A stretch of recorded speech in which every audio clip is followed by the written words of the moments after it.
Hello and welcome to realistic UPSC aspirant. जैसा आपने thumbnail और टाइटल में देख लिया होगा कि आज हम लोग जीएस पेपर 3 का डिस्कशन करेंगे। डिस्कशन करने का मतलब है हम लोग देखेंगे कि ये क्वेश्चंस कहाँ से पूछे गए हैं, क्या ये सिलेबस से आए हैं या फिर डिकोडेड सिलेबस से आए हैं या फिर पीवाईक्यू रेपिटेशन था या फिर करंट अफेयर से आए हैं, ताकि हम लोग अपनी स्ट्रैटेजी को एडजस्ट कर पाएँ जब भी आप अपना नेक्स्ट अटेम्प्ट दे रहे हों।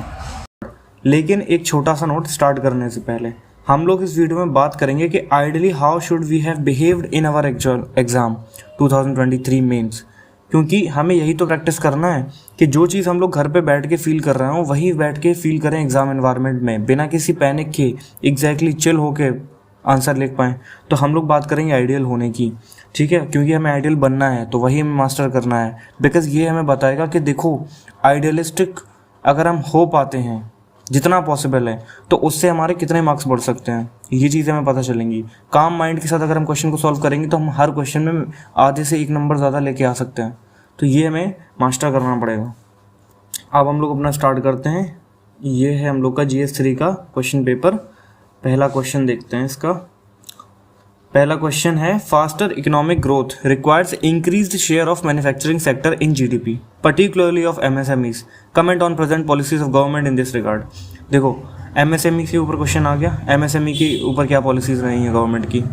अब ये चीज़ तो पूरे टाइम से न्यूज़ में थी, पहली चीज़ साल 2 साल से हमेशा न्यूज़ में रही है। गवर्नमेंट ने बहुत सारी स्कीम्स लेके आई हैं, मुद्रा लोन लेके आना, शिशु लोन वगैरह वगैरह। तो दूसरा चीज़ ये है ये आया कहाँ से बेसिकली, एग्जैक्टली आपके डिकोडेड सिलेबस से पार्ट है। ये शायद सिलेबस भी कह लो, बट सिलेबस में हालांकि नहीं होगा directly mention, but decoded syllabus का पार्ट है कि हाँ MSME को तैयार किया जाता है। पर मैं आपको बताऊं बिल्कुल इजी था ये क्वेश्चन करना, पता है कहाँ से, वैसे भी इजी था। पर ये देखो मैंने आपको पिछली बार बताया था, पिछली वीडियो में GS 2 की में, कि विमेन के ऊपर जो क्वेश्चन आया था जेंडर जस्टिस के ऊपर, उसमें कॉन्स्टिट्यूशनल प्रोविजंस की बात करनी थी और सुप्रीम कोर्ट के वर्डिक्ट्स की बात करनी थी। तो मैंने एक डिफरेंट चार्ट बनाया हुआ था ना विमेंस के लिए, देखो मैंने शायद पिक भी डाली हुई है, हाँ ठीक है। तो ये है वो विमेन का चार्ट जहाँ मैंने फैक्ट्स लिखे हैं, आर्टिकल्स लिखे हैं, फैक्ट्स लिखे हैं, कमिटीज़ एंड कमीशंस लिखे हैं। हालांकि अभी इसको मुझे अपडेट करना बाकी है।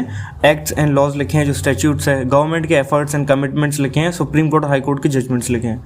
अब क्वेश्चन देखो किससे आया था, सुप्रीम कोर्ट हाई कोर्ट के जजमेंट्स, बेसिकली जुडिशियल जजमेंट्स के ऊपर आया था और कॉन्स्टिट्यूशनल प्रोविजन के ऊपर आया था।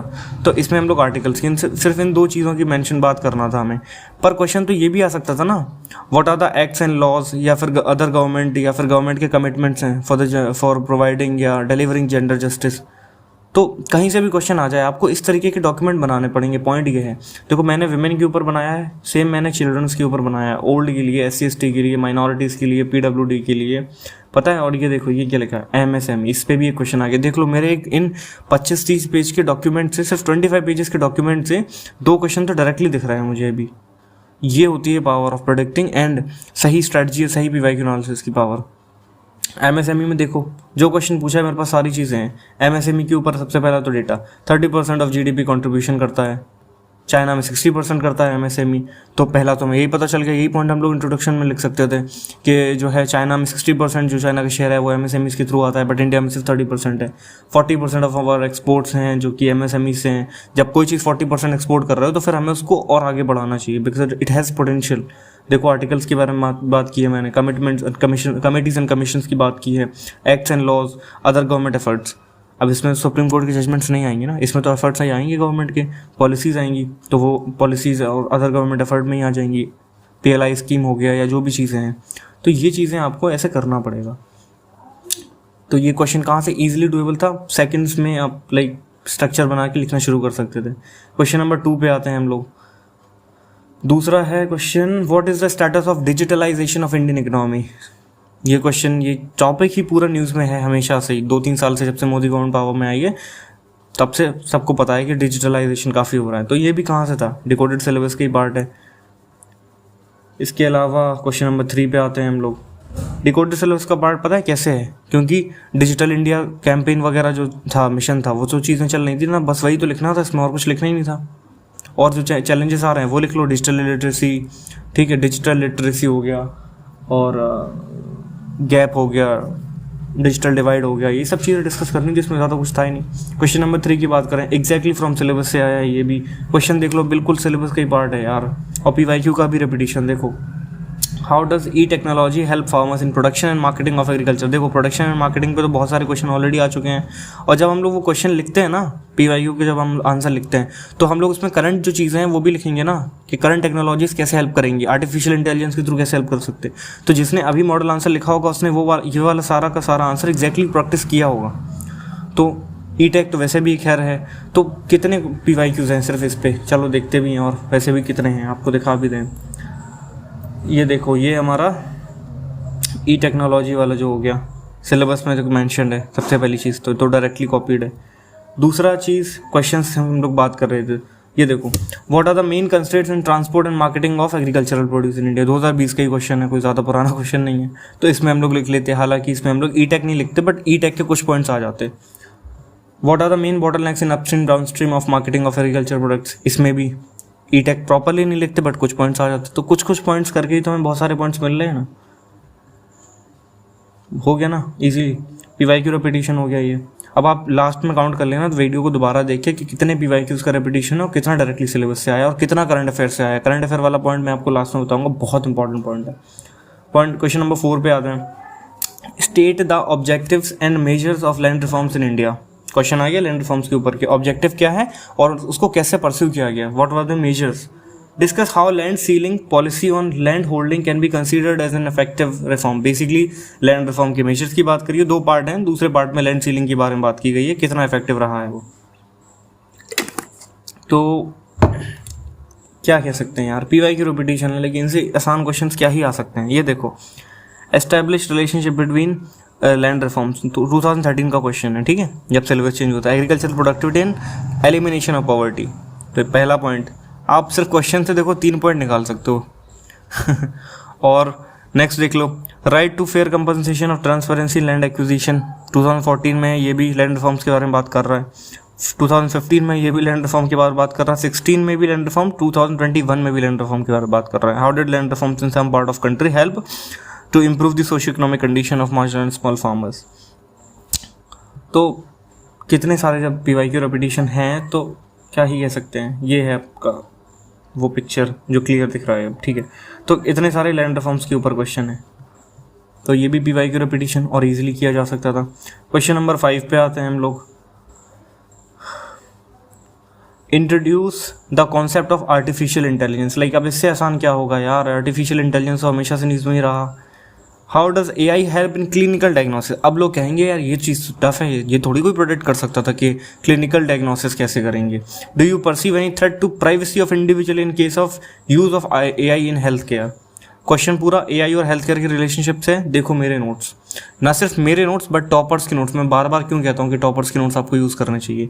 ये नोट्स हैं जयंत नहाता सर के, आर्टिफिशियल इंटेलिजेंस के। मैंने सर के नोट्स एक्जैक्टली कॉपी किए थे, थोड़ा बहुत वैलिडेशन किया। Artificial intelligence, potential benefits and risk, sir ने पूरे नोट्स बनाए थे, मैंने बस जस्ट कॉपी कर लिए। AI से रिलेटेड कुछ चीज़ें, AI की डेफिनेशन। अब AI का अगर कोई क्वेश्चन आ गया तो पहले तो मैं ऐसे इंट्रोड्यूस करूँगा, ठीक है। अब देखो पूरा क्वेश्चन यहीं से आ गया आपका। गवर्नेंस में AI के क्या पोटेंशियल बेनिफिट्स हैं, ये देखो potential benefits. Process of optimisation, cost saving, decision making, problem solving, human resource management वगैरह वगैरह। रिस्क क्या है, lack of technical competence and inability of synchronise goals, expectation, dependency on foreign technology वगैरह वगैरह, ठीक है। डिफेंस एंड सिक्योरिटी पे है, ऑटोमोबाइल इंडस्ट्री हो गया, इकोनॉमी हो गया, सबके ऊपर पॉइंट्स हैं। हेल्थ केयर पे भी पॉइंट है, देख लो। ड्रग रिकवरी पे काम कर सकते हैं हम लोग, सेफ्टी डायग्नोसिस पे बात कर सकते हैं हम लोग, लैब रिजल्ट के एनालिसिस पे बात कर सकते हैं। एक अगर हम लोग कोई फॉर्मूला बना रहे हैं, कोई जेनरिक मेडिसिन बना रहे हैं, तो उसके फॉर्मूला को मैच करने के लिए हमें जो ह्यूमंस को कई घंटे, महीनों, मतलब सालों लग जाते थे ना, वो कुछ घंटों में AI करके दे सकता है। प्रिवेंटिव रिस्क केयर हो गया, रिस्क इंश्योरेंस हो गया, रिस्क असेसमेंट हो गया, बहुत सारी चीज़ जगह पे कर सकते हैं। बट प्रॉब्लम क्या है, प्रॉब्लम भी पता चल जाएगी हमें।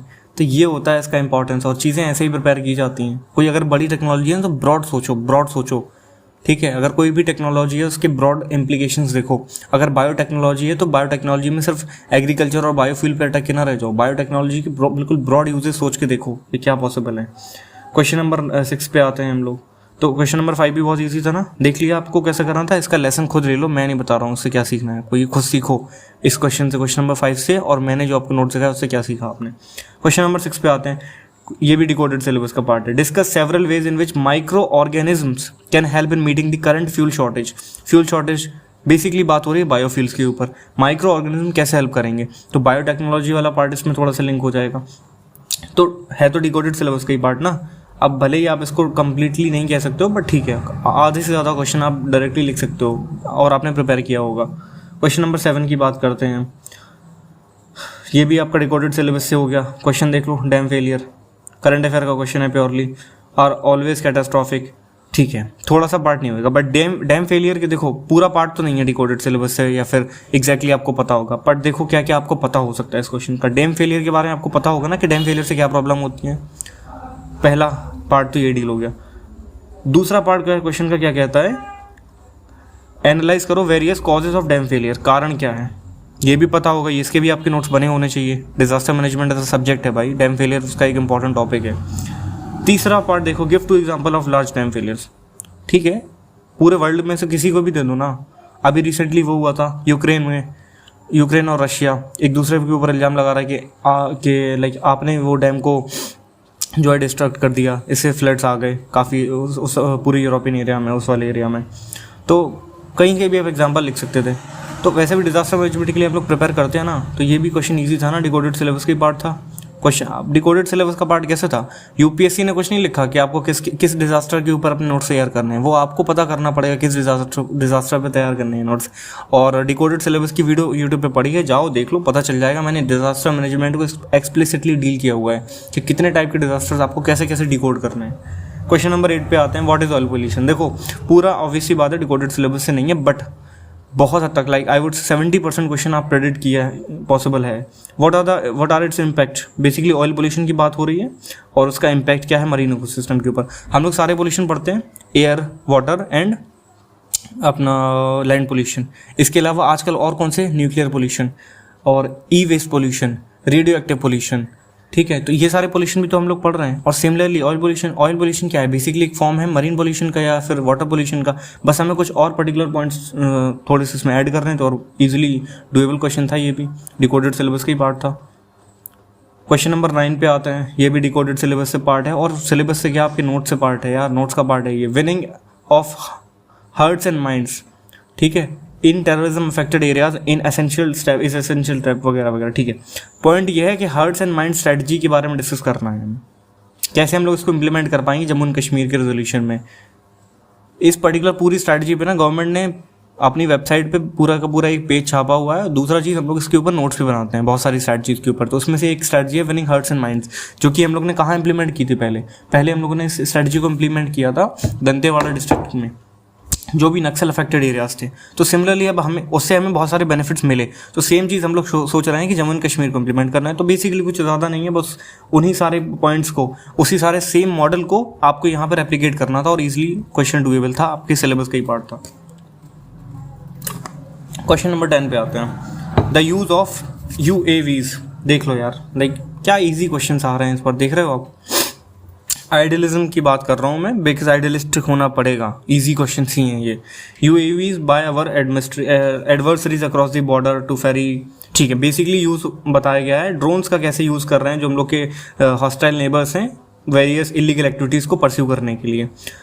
पूरा का पूरा एक पॉइंट है यूपीएससी की सिक्योरिटी, इंटरनल सिक्योरिटी के सिलेबस में बॉर्डर मैनेजमेंट को लेके, उसमें हम लोग पूरा एग्जैक्टली यही बात करते हैं कि क्या प्रॉब्लम्स हैं हम लोग के नेबर्स में और हम लोग इसको कैसे अवॉइड कर सकते हैं। रिसेंटली हम लोग ने बहुत सारे स्टेप्स लिए थे, CRPF बहुत सारा काम कर रही है, बहुत डिजिटाइजेशन हो रहा है बॉर्डर्स के ऊपर, फेंसिंग हो रही है, वो सारे पॉइंट्स में लिखने थे और कुछ नहीं था इसमें।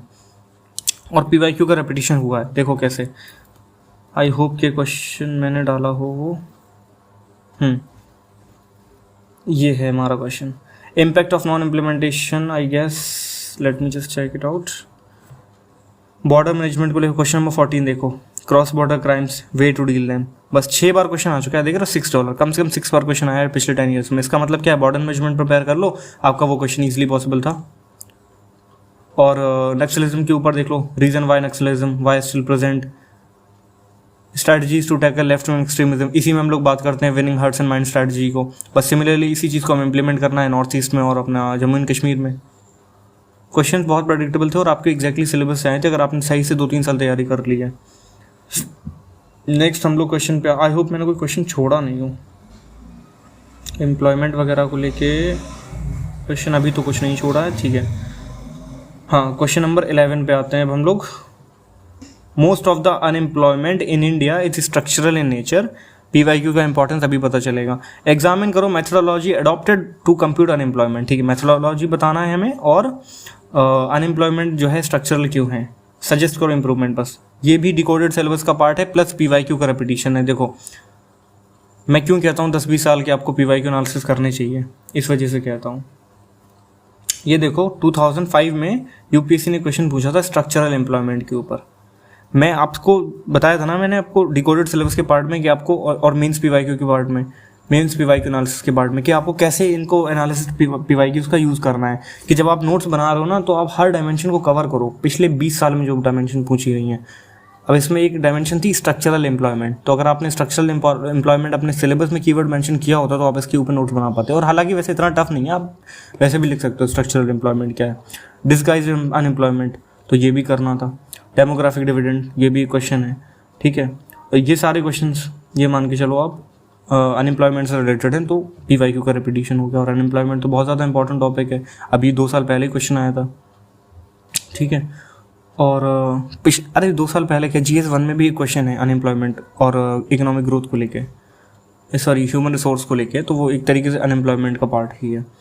तो 11th वाला भी रेपिटेशन हो गया। क्वेश्चन नंबर 12 पे आते हैं हम लोग, care economy versus monetised economy. देखो ये वाला पॉइंट जो है, ठीक है, कहीं से रिपीटेड नहीं है, वो अपने आप से बना के लिखना था, तो लोग कर सकते हैं। क्वेश्चन नंबर 13 पे आते हैं हम लोग। डिकोडेड सिलेबस और PYQ का एग्जैक्ट रिपीटिशन है।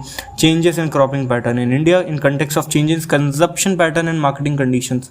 कंजप्शन पैटर्न हमें चेक करना पड़ेगा, क्या है, वेस्टर्नाइज हो रहे हैं हम लोग, और मार्केटिंग स्ट्रैटेजी देखनी पड़ेगी, पूरे वर्ल्ड में किस चीज़ का इंपोर्ट हो रहा है, कौन सी चीज़ें हैं जो ज़्यादा इंपॉर्टेंट है। हम लोग को न्यूट्रिएंट्स के ऊपर जाना पड़ेगा, बस वही सारी चीज़ें हमें इसमें लिखनी थी। और इसका भी देख लो, PYQ रेपिटेशन है, ये है।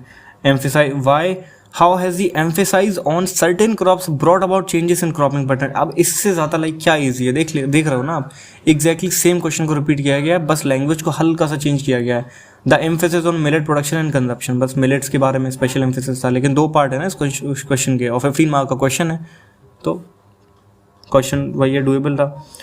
क्वेश्चन नंबर 14 पे आते हैं हम लोग। ये भी डिकोडेड सिलेबस का पार्ट है, plus it's a PYQ repetition. What are the direct and indirect subsidies provided to farm sector in India. Discuss करो issues raise by WTO in relation. देख रहे हो, अगर आपने मुन्नाल सर से पढ़ा है, पूरा आपका एज इट इज़ तैयार होगा। पहला तो हम लोग यही बात करते हैं कि सब्सिडीज़ नहीं देनी चाहिए, सब्सिडीज़ में क्या प्रॉब्लम है, सब्सिडीज़ पे कितने सारे क्वेश्चंस आए हुए हैं। फिर WTO के साथ ही रिलेटेड जो सब्सिडीज़ का पंगा हुआ है, वो न्यूज़ में रहा है हमेशा।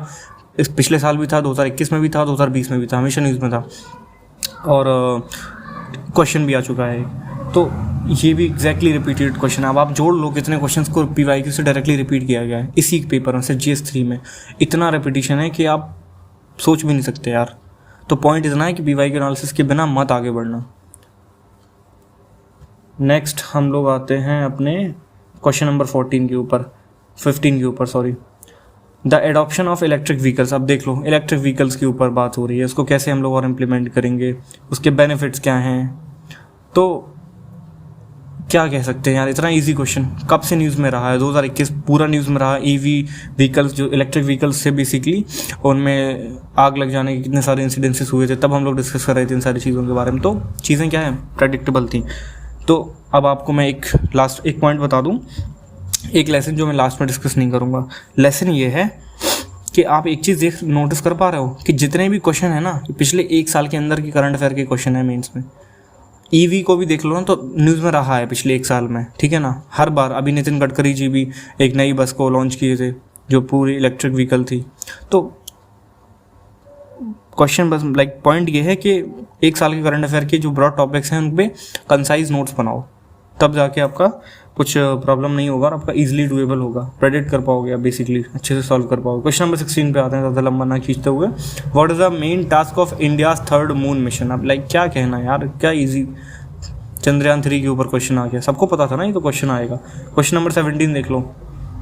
अब आपको क्या करना है पता है ना, चंद्रयान 1, 2, 3 सब हो। आप क्वेश्चन किस पे आ सकता है, इंडियन स्पेस स्टेशन के ऊपर आ सकता है, गगनयान के ऊपर आ सकता है, और और अगर कोई स्पेस मिशन है इसरो वगैरह के या इंडिया के, तो वो चेक कर लो भाई, उस पर क्वेश्चन आ सकता है। आदित्य L1 के ऊपर आ सकता है क्वेश्चन। तो आपको ये चीज़ें करनी है, इसको ही बोलते हैं प्रेडिक्शन। नेक्स्ट ईयर देखना, नेक्स्ट ईयर नहीं तो अगले उसके साल में क्वेश्चन आएगा इन्हीं सारी चीज़ों के ऊपर। क्वेश्चन नंबर 17 के ऊपर आते हैं हम लोग। Comment on national wetland conservation programme. ठीक है, मतलब मीडियम टाइप का क्वेश्चन है, कोई टफ भी नहीं है, आसान भी नहीं है, और हम लोग इसको प्रिपेयर करते हैं। क्वेश्चन नंबर 18 पे आते हैं। The inter governmental panel IPCC has predicted global sea rise. Question का ही पार्ट है, आपके सिलेबस का ही पार्ट है। ग्लोबल सी लेवल राइज के ऊपर बेसिकली क्या उसका इम्पैक्ट पड़ेगा, सी लेवल राइज का क्या होगा।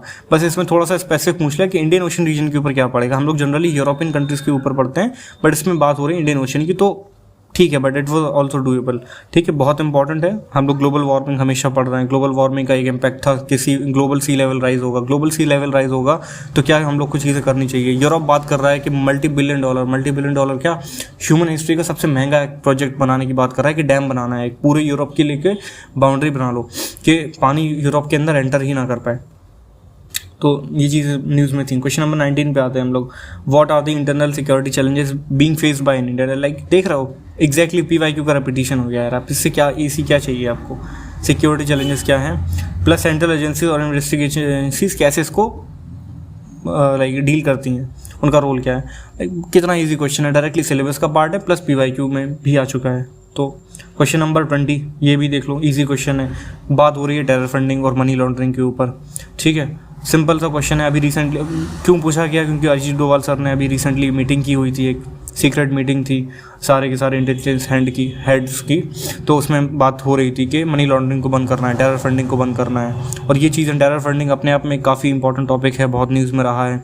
इंटरनल सिक्योरिटी का एक स्टैटिक टॉपिक है, तो ये भी PYQ का रेपिटेशन। अब आप जोड़ लो भाई, कितने क्वेश्चन डायरेक्टली आपके सिलेबस से आ गए, एग्जैक्टली आपके डिकोडेड सिलेबस से आगे, जहां आपने 3 पेज के 4 पेज के वो नोट्स बनाए हुए थे, जो आप एग्जैक्टली कॉपी करोगे, सोचोगे भी नहीं, बस इंट्रोडक्शन वैसे ही लिखोगे, बॉडी वैसे लिखोगे, कंक्लूजन वैसे लिखोगे।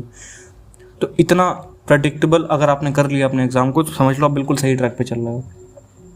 अब रही बात लेसन की कि क्या लेसन्स हैं, तो लेसन्स पिछली वीडियो में मैंने डिस्कस किए हुए हैं, तो आप GS2 की वीडियो देख लो, उसका लास्ट पार्ट है। मैंने उसमें अच्छे से सारे जो 8 लेसन हैं लगभग वो निकाले हुए हैं, तो आप उसको देख लो। बाकी एक लेसन आपको यही मिल गया कि 8 से 10 महीने की जो करंट अफेयर हैं वो न्यूज़ में रहे हैं, उनको स्पेसिफिक रहना आप। ठीक है, और जो बेसिकली जो कंटेम्प्रेरी इशूज़ हैं, ठीक है, उनको नोट्स बनाने हैं आपको, बिल्कुल 3 पेज के रेडी टू राइट मीन्स हो।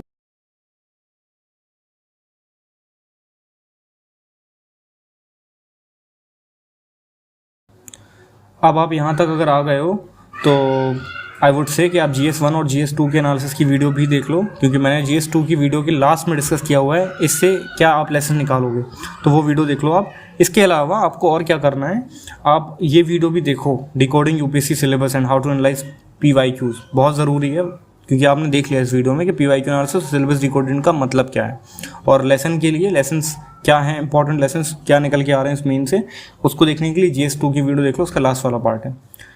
अगेन अगर आप यहाँ तक आए हो, एंड तो thanks for giving your precious time and may God bless us.